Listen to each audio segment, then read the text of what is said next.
ഈ ഒരു ഇല ഉണ്ടെങ്കിൽ നമ്മളെ വീട്ടിൽ തന്നെ ചെയ്യാൻ പറ്റിയിട്ടുള്ള അടിപൊളി ഒരു ടിപ്പാണ് കേട്ടോ ഞാൻ ഷെയർ ചെയ്യാൻ പോകുന്നത്. തികച്ചും യൂസ്ഫുൾ ആയിട്ടുള്ള ഒരു ടിപ്പ് തന്നെയാണിത്. അതിന് വേണ്ടിയിട്ട് ഒരു വയന ഇല വേണം. വയന ഇലയും അതേപോലെ തന്നെ നമ്മൾ തലവേദനയും അതേപോലെ തന്നെ കാൽമുട്ട് വേദന അങ്ങനത്തെ വേദനകളൊക്കെ വരുമ്പം ഉപയോഗിക്കുന്ന ഏതെങ്കിലും ഒരു ബാമും എടുക്കുക.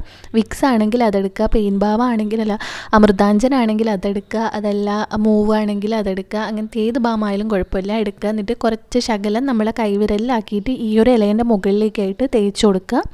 തലവേദന വരുന്ന സമയത്താണെങ്കിൽ വിക്സ് ഇതേപോലെ ഈ ഒരു ഇലേൻ്റെ മുകളിൽ തേച്ചിട്ട് നമ്മുടെ നെറ്റിയിൽ ഇങ്ങനെ ഒട്ടിച്ച് വെക്കുകയാണെങ്കിൽ പെട്ടെന്ന് തന്നെ തലവേദന മാറിക്കിട്ടുന്നതാണ് കേട്ടോ. തലവേദന എന്ന് പറയുമ്പോൾ നമ്മൾ ഒത്തിരി ദൂരം യാത്രയൊക്കെ ചെയ്ത് വന്നിട്ടും അതേപോലെ തന്നെ ബസ്സിലൊക്കെ ഒത്തിരി സമയം ഇരുന്നാലും മൈഗ്രെയിന് അങ്ങനത്തെ വേദനയൊക്കെ വരുന്ന സമയത്ത് ഇങ്ങനെ ചെയ്ത് കൊടുത്താൽ മതി. അതേപോലെ തന്നെ കാൽമുട്ട് വേദനയൊക്കെ ഉണ്ടെങ്കിൽ ഈ ഒരു ബാം ഇതേപോലെ ആക്കിയിട്ട് മുട്ടിൻ്റെ മുകളിൽ വെച്ച് കൊടുത്താൽ മതി കേട്ടോ. 5 മിനിറ്റ് കൊണ്ട് തന്നെ വേദന പോകുന്നതായിരിക്കും. അടുത്തൊരു ടിപ്പിലേക്ക് പോവാം. അതിന് വേണ്ടിയിട്ട് ഞാനൊരു ഗ്ലാസ്സിലേക്ക് കുറച്ച് അരി ഇട്ട് കൊടുത്തിട്ടുണ്ട്, നമ്മൾ ചോറൊക്കെ വയ്ക്കുന്ന അരി. പിന്നെ വേണ്ടത് 1 സ്പൂണ് ബേക്കിംഗ് സോഡയും 2 മൂടി അളവിൽ വിനാഗിരിയാണ്. ഇത് 3ഉം കൂടെ ഇതിൽ ഒഴിച്ചു കൊടുക്കുക. എന്നിട്ട് ഈ ഒരു ഗ്ലാസ് നിറയെ പച്ചവെള്ളം ഒഴിച്ചിട്ട് നന്നായിട്ടൊന്ന് മിക്സ് ചെയ്ത് കൊടുക്കുക. ഇത് വെച്ചിട്ട് നമുക്ക് വീട്ടിൽ തന്നെ ചെയ്യാൻ പറ്റിയിട്ടുള്ള അടിപൊളി ഒരു ടിപ്പാണ് കേട്ടോ. പിന്നെ വേണ്ടത് ഒരു സ്പ്രേ ബോട്ടിലാണ്. സ്പ്രേ ബോട്ടിൽ ഉണ്ടെങ്കിൽ അതെടുക്കുക, ഇല്ല എങ്കിൽ ഏതെങ്കിലും ഒരു ഒഴിഞ്ഞ കുപ്പിക്ക് ചെറിയ ചെറിയ ഹോൾസ് ഇട്ട് കൊടുത്താലും മതി കേട്ടോ. നമ്മുടെ വീട്ടിൽ കറിവേപ്പിലേൻ്റെ മുകളിലൊക്കെ ഒരു വെള്ളപ്പുള്ളി രോഗം അതേപോലെ തന്നെ പുഴുക്കടിയൊക്കെ ഉണ്ടെങ്കിൽ കറിവേപ്പില എന്നല്ല, ഇൻഡോർ പ്ലാന്റ്സ് ആയാലും അല്ലെങ്കിൽ റോസാ ചെടി ആയാലും ഏത് ചെടിയായാലും കുഴപ്പമില്ല, ഈ ഒരു വെള്ളം ഒന്ന് തളിച്ചു കൊടുത്താൽ മതി കേട്ടോ. ഇത് നന്നായിട്ടൊന്ന് മിക്സ് ചെയ്ത ശേഷം അടച്ച് വെച്ച് ഒരു രാത്രി മൊത്തം റെസ്റ്റ് ചെയ്യാൻ വേണ്ടി വെക്കണം. പിറ്റേ ദിവസം ഇത് ഒരു സ്പ്രേ ബോട്ടിലേക്ക് മാറ്റിയിട്ട് നമ്മുടെ വീട്ടിലുള്ള കറിവേപ്പില ആയാലും അതേപോലെ തന്നെ ചെടികളായാലും ഇൻഡോർ പ്ലാന്റ്സ് ആയാലും റോസാ ചെടി ആയാലും ഇതിൻ്റെയൊക്കെ ഇലേൻ്റെ മുകളിലേക്കൊക്കെ സ്പ്രേ ചെയ്ത് കൊടുക്കുകയാണെങ്കിൽ പുഴുക്കടിയൊക്കെ ഉണ്ടെങ്കിൽ പെട്ടെന്ന് മാറിക്കിട്ടുന്നതാണ് കേട്ടോ. മസ്റ്റായിട്ടൊന്ന് ട്രൈ ചെയ്ത് നോക്കേണ്ട അടിപൊളിയൊരു ടിപ്പ് തന്നെയാണിത്. അത്രയ്ക്കും എഫക്റ്റീവ് ആയിട്ടുള്ളൊരു റിസൾട്ട് കൂടിയാണ് കേട്ടോ ഇതിനുണ്ടാവുക. ഇനി അടുത്തൊരു ടിപ്പിലേക്ക് പോവാം. നമ്മൾ ഒത്തിരി റബ്ബർ ബാൻഡ്സൊക്കെ കടയിൽ നിന്നൊക്കെ വാങ്ങിക്കി കൊണ്ടുവന്നിട്ടുണ്ടെങ്കിൽ ഒരാഴ്ച 2 ആഴ്ച കഴിയുമ്പം തന്നെ അത് നമ്മൾ എന്തിലാണോ ഇട്ട് സൂക്ഷിച്ച് വെച്ചത് അതിൽ തന്നെ ഒരു പറ്റി പശ പോലെയൊക്കെ ആയിപ്പോയിട്ടുണ്ടാവും. പിന്നെ നമുക്കത് ഉപയോഗിക്കാൻ വേണ്ടി പറ്റത്തില്ല, തമ്മാമല ഒട്ടിയെല്ലാം കൂടെ പൊട്ടി നാശമായിട്ടുണ്ടാവും.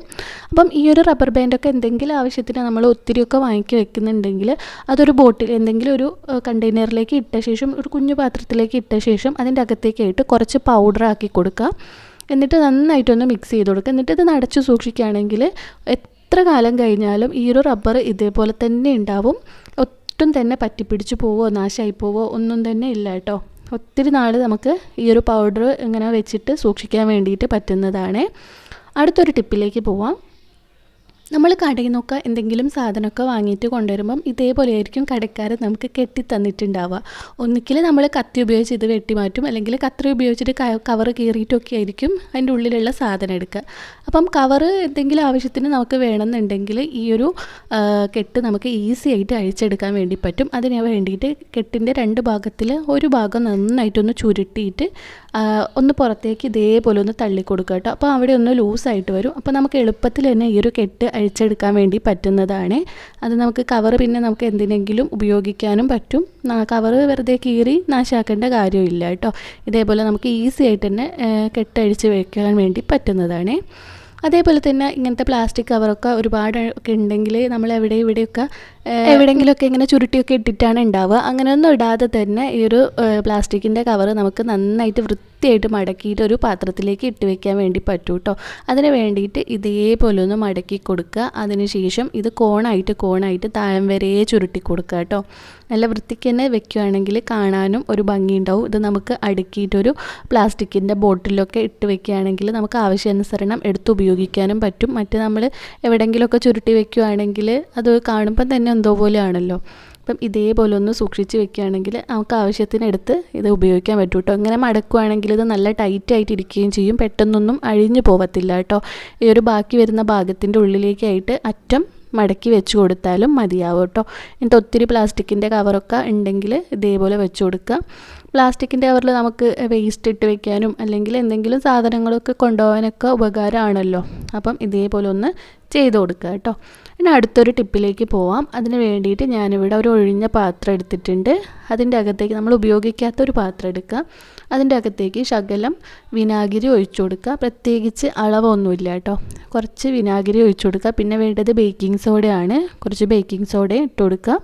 പിന്നെ വേണ്ടത് വിം ലിക്വിഡാണ് കേട്ടോ. വിം ലിക്വിഡ് തന്നെ വേണം, എന്നാലാണ് നല്ലൊരു റിസൾട്ട് കിട്ടത്തുള്ളൂ കേട്ടോ. നമ്മൾ ചെയ്യുന്ന കാര്യത്തിന് നല്ലൊരു റിസൾട്ട് കിട്ടത്തുള്ളൂ.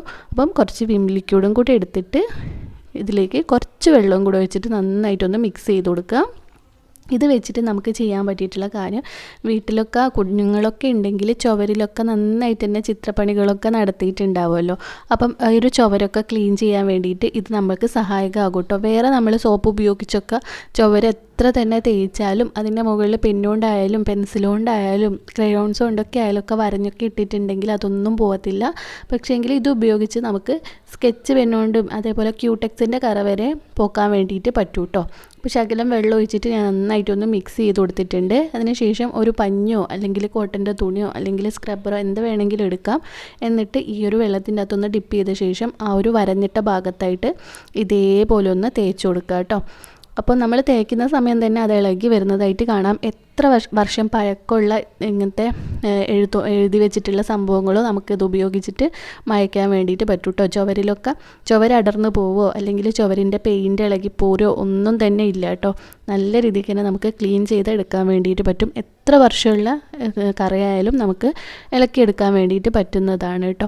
അപ്പം ഞാൻ ഇവിടെ മൊത്തത്തിൽ പെൻസിൽ കൊണ്ടോ എന്തുകൊണ്ടൊക്കെയോ വരഞ്ഞിട്ടിട്ടുണ്ടായിരുന്നു. അവിടെയൊക്കെ ഇതൊന്ന് തേച്ച് കൊടുക്കുന്നുണ്ട്. അതിനുശേഷം ഒരു നനഞ്ഞ തുണി ഉപയോഗിച്ചിട്ട് തുടയ്ക്കുകയാണ് കേട്ടോ ചെയ്തത്. അപ്പോൾ അവിടെയുള്ള വരഞ്ഞിട്ട സംഭവങ്ങളൊക്കെ പൂർണ്ണമായിട്ടും പോയിട്ടുണ്ട്. പിന്നെ കൺമഷീൻ്റെയും സിന്ദൂരത്തിൻ്റെയും ഒക്കെ കറയുണ്ടായിരുന്നു, അതൊക്കെ പോയിട്ടുണ്ട് കേട്ടോ. അപ്പം ഇതേപോലെ ചുവരിലൊക്കെ ഉണ്ടെങ്കിൽ ഈ ഒരു രീതിക്കൊന്ന് ട്രൈ ചെയ്ത് നോക്കാവുന്നതാണ്. ഇനി അടുത്തൊരു ടിപ്പിലേക്ക് പോവാം. നമ്മൾ കുറേ അധികം സാധനങ്ങളൊക്കെ വാങ്ങിക്കുന്ന സമയത്ത് ചെറുപയറായാലും കടലയായാലും പരിപ്പായാലും ഒക്കെ ഇങ്ങനെ കുറേ ഉണ്ടെങ്കിൽ എന്തെങ്കിലും ഒരു കണ്ടെയ്നറിലൊക്കെ ഇട്ട് സൂക്ഷിച്ചാലും അതിൻ്റെ അകത്തേക്ക് 1-2 മാസമൊക്കെ കഴിയുമ്പം തന്നെ ഇങ്ങനത്തെ ചെറിയ ചെറിയ കറുത്ത പ്രാണികളൊക്കെ പുഴുക്കളൊക്കെ വരാൻ തുടങ്ങും. അതേപോലെ തന്നെ ഈ ഒരു നന്നായിട്ട് നാശമായി പോയി കുത്തിപ്പോവും. അങ്ങനെ ഇല്ലാണ്ടിരിക്കാൻ വേണ്ടിയിട്ട് ഇതിൻ്റെ അകത്തേക്കായിട്ട് ഒരു നുള്ളു കായത്തിൻ്റെ പൊടി ഇട്ട് കൊടുത്താൽ മതി. കായത്തിൻ്റെ പൊടി ഇട്ട് കഴിഞ്ഞാൽ എത്ര വർഷം തന്നെ കഴിഞ്ഞാലും ഇതിൻ്റെ അകത്ത് ഒരൊറ്റ പ്രാണി പോലും വരുമോ പൂത്തു പോവോ കുത്തിപ്പോവോ ഒന്നും തന്നെ ഇല്ല കേട്ടോ. പിന്നെ അടുത്തൊരു ടിപ്പിലേക്ക് പോവാം. അതിന് വേണ്ടിയിട്ട് ഞാനിവിടെ ഒരു പിന്നും ഒരു കുരുമുളകും എടുത്തിട്ടുണ്ട് കേട്ടോ. പിന്നൊന്ന് കുരുമുളകിൻ്റെ മുകളിലേക്കായിട്ട് ഇതേപോലെ ഒന്ന് കുത്തി കൊടുക്കുക. അതിനുശേഷം ഗ്യാസിൻ്റെ മുകളിൽ വെച്ചിട്ടോ അല്ലെങ്കിൽ മെഴുകുതിരിൻ്റെ മുകളിൽ വെച്ചിട്ടോ ഒന്ന് ഇത് കത്തിച്ചു കൊടുക്കുക കേട്ടോ. നന്നായിട്ടൊന്ന് കത്തിച്ചു കൊടുക്കുക. കത്തിച്ച് കഴിയുമ്പോൾ തന്നെ ഇതിൻ്റെ അകത്തുനിന്നൊരു പുക വരാൻ തുടങ്ങും. ആ ഒരു പുക നമുക്ക് മൂക്കടപ്പൊക്കെ ഉള്ള സമയത്ത് മൂക്കിൻ്റെ അടുത്തായിട്ട് വെച്ച് കൊടുക്കുകയാണെങ്കിൽ മൂക്കടപ്പൊക്കെ പെട്ടെന്ന് തന്നെ മാറി കിട്ടുന്നതാണ് കേട്ടോ. അതേപോലെ തന്നെ നെഞ്ചിലും തലയിലൊക്കെ കെട്ടിക്കിടക്കുന്ന കഫൊക്കെ ഇളക്കി വരാൻ വേണ്ടിയിട്ടും ഇത് സഹായിക്കുന്നതാണ്. മസ്റ്റായിട്ടൊന്ന് ട്രൈ ചെയ്ത് നോക്കുക. അപ്പോൾ ഇന്നത്തെ വീഡിയോ ഇത്രയേ ഉള്ളൂ. എല്ലാവർക്കും വീഡിയോ ഇഷ്ടമായി വിചാരിക്കുന്നു. നിങ്ങൾ വീഡിയോ ഇഷ്ടമായിട്ടുണ്ടെങ്കിൽ തീർച്ചയായിട്ടും വീഡിയോ ലൈക്ക് ചെയ്യാൻ വേണ്ടി മറക്കരുത് കേട്ടോ. എന്തായാലും ലൈക്ക് ചെയ്തിട്ട് പോകണേ. അപ്പോൾ അടുത്തൊരു വീഡിയോ ആയിട്ട് വരുന്നവരെ താങ്ക് യു.